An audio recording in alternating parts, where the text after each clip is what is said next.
నిన్ననే ఆల్రెడీ ఈ కేసు గురించి మనం ఆల్రెడీ మాట్లాడడం జరిగింది. బట్ ఇవాళ కూడా కొంత మీకు మీ మీ నోటీస్లో ఉండడం కోసం ఇంకొంత క్లియర్గా వివరించేటువంటి ప్రయత్నం చేస్తా. ఇఫ్ కుదిరితే నేను ఆ కేసులో వాదించినటువంటి ఒక లాయర్ని కూడా లైన్లోకి తీసుకున్నటువంటి ప్రయత్నం చేస్తాను మిత్రులారా. ఒకసారి నిన్న కోర్టులో ఈ ఎమ్మెల్యేలకు సంబంధించినటువంటి ఎమ్మెల్యేల విచారణ సందర్భంగా సుప్రీంకోర్టు చాలా తీవ్రమైనటువంటి వ్యాఖ్యలు చేసింది.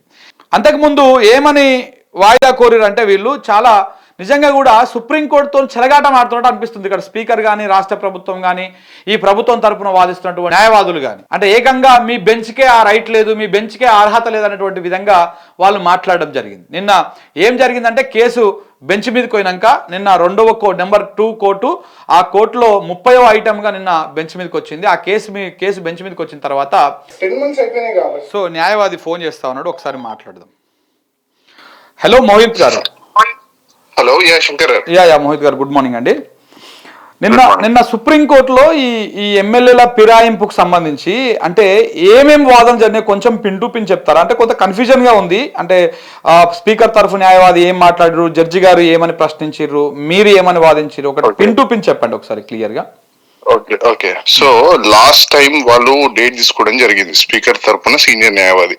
ఓకే, వాళ్ళు ఎందుకు డేట్ తీసుకున్నారంటే రీజనబుల్ టైం అంటే ఏంటో మేము స్పీకర్ అడిగి చెప్తాము, స్పీకర్ 2 రోజులలో డిసైడ్ చేయాలనుకుంటున్నాడు కనుక్కొని చెప్తామని చెప్పారు. ఓకే, చెప్తే దానికి నిన్న వాయిదా పడ్డది కనుక్కొని చెప్పడానికి.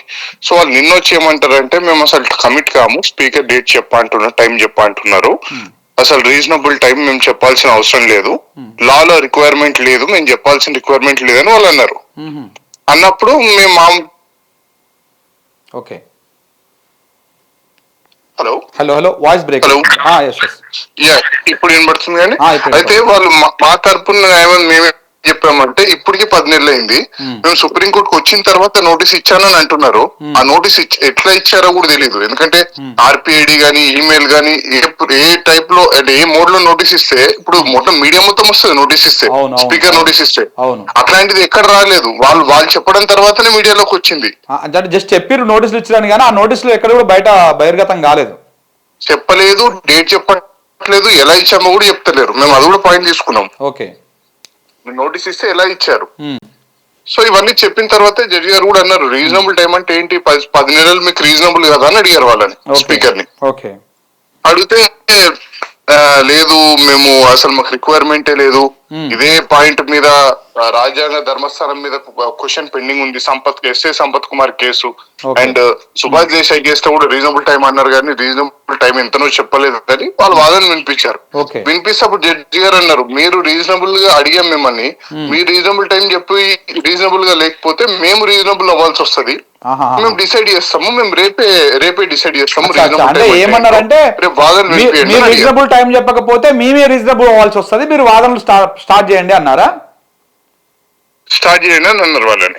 ఓకే అప్పుడు వాళ్ళు నాకు 3 రోజులు టైం కావాలి కౌంటర్ దాఖలు చేస్తాము, వారం తర్వాత పెట్టండి మేము వాదనలు వినిపిస్తామని వాళ్ళ తరపు న్యాయవాది అన్నారు. ఓకే అనే వరకు ట్యూస్డే రోజు పెట్టారు.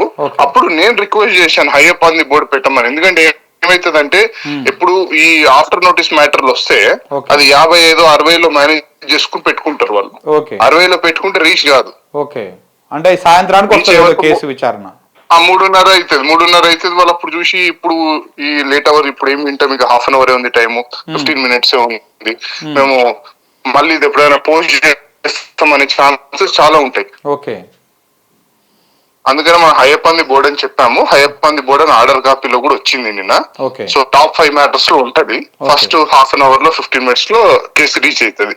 ఓకే, అంటే ఇప్పుడు వాళ్ళు ఏదైతే లేవనెత్తిర్రో ముకుల్ రోహిత్కి గారు, ఇప్పుడు దాంట్లో కొంత అంటే ఆ రాజ్యాంగ ధర్మాసనం ఏదైతే 5 సభ్యుల రాజ్యాంగ ధర్మాసనం ఇచ్చిన తీర్పులో కూడా ఎక్కడ కూడా రీజనబుల్ టైం లేదు అన్నప్పుడు దానికి వీళ్ళు జడ్జి గారు ఏమని చెప్పారు?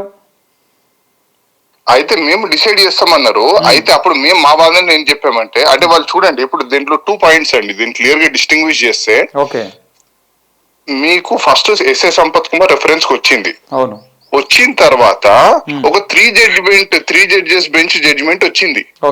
జస్టిస్ నారిమన్ గారు రాశారు, కిషన్ మేఘాచంద్ర అని. మణిపూర్ లో ఇదే తరహాలో అయితే అక్కడ జడ్జిమెంట్ వచ్చింది. వాళ్ళు ఏమన్నారంటే రాజేంద్ర సింగ్ రాణా కేసులో సుప్రీంకోర్టే డిసైడ్ చేసుకుని సుప్రీంకోర్టే డిస్క్వాలిఫై చేసింది 13 మంది బీఎస్పీ ఎమ్మెల్యేలని.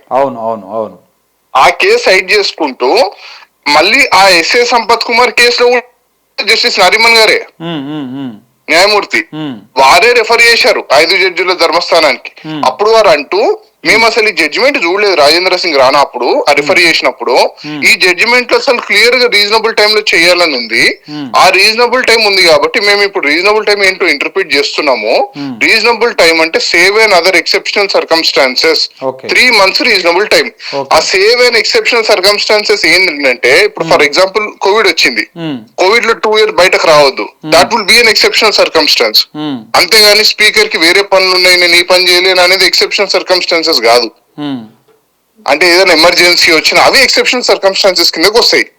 అలాంటివి ఏమి లేకపోతే ఔటర్ లిమిట్ 3 నెలల్లో చేయాలని జడ్జిమెంట్ లో స్పష్టంగా ఉంది. పారా 28 లో జడ్జిమెంట్ లో స్పష్టంగా ఉంది. అదే జడ్జిమెంట్ ని ఈ 5 జడ్జెస్ జడ్జిమెంట్ లో కోట్ చేశారు. కోర్ట్ చేసినప్పుడు జనరల్ గా ఎట్లుంటదంటే శంకర్ గారు, ఒక జడ్జిమెంట్ ని తప్పని చెప్పినప్పుడు క్లియర్ గా రాస్తారు జడ్జిమెంట్ లో, ఈ జడ్జెస్ ఇచ్చిన జడ్జిమెంట్ తప్పు, ఇది కరెక్ట్ కాదు అని. అయితే ఈ జడ్జిమెంట్ ఎక్కడ తప్పని రాయలేదు 5 జడ్జిలలో, దీన్ని అప్రూవ్ చేసినారు. ఇంకా దీన్ని అప్రూవ్ చేస్తారు 5 జడ్జెస్, చెప్తలేరు వాళ్ళు. మరి ఆ విషయాన్ని దాచి కోర్టు మిస్లీడ్ చేస్తారు వీళ్ళు.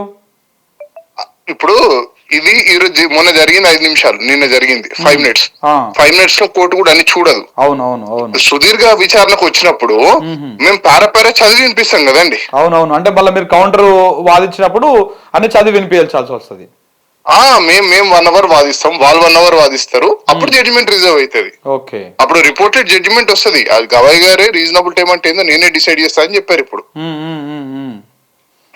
It will be decided 18th రోజు అవుతుంది. సో ఏదో ఒకటి 18వ తారీఖు నాడు తేలేటువంటి అవకాశం ఉందన్నమాట మీరు చెప్పిన దాని ప్రకారం అయితే. ఇప్పుడు సుప్రీంకోర్టు జడ్జిమెంట్ వస్తుంది 18వ రోజు.